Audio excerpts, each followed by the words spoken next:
How long, Lord, must I call for help? But you do not listen or cry out to you. Violence, but you do not save.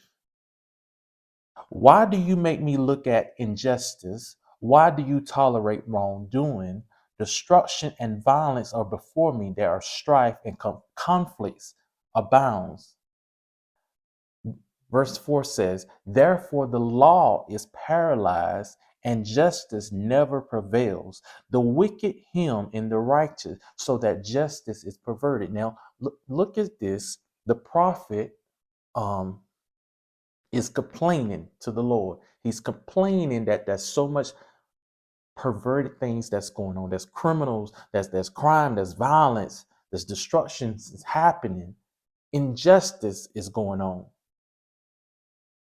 In verse 4, it says, therefore the law is paralyzed. He said the law is paralyzed, which he's just saying the law is not even effective. He's saying the law that is out here is not even working.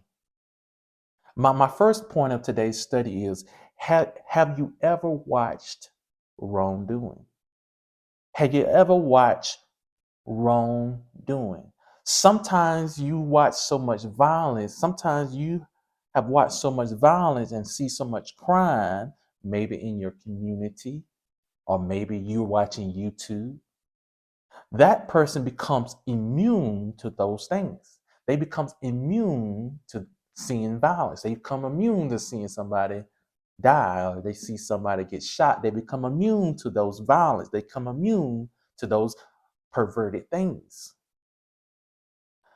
The man, the prophet that we was reading about, the prophet was seeing injustice and violence all around him, but he's complaining about this to the Lord. The prophet is not trying to become immune to seeing the wrong things. He's not trying to just be okay with seeing all this crime and all this violence that's going on. He's complaining to the Lord. Let's look at verse 5. In verse 5, the Lord answered him. And this is what the Lord says.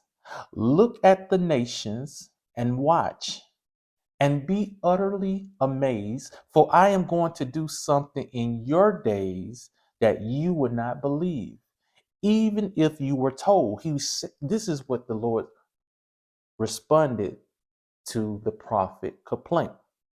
He said, look at the nations and watch and be utterly amazed, for I am going to do something in your days that you would not believe.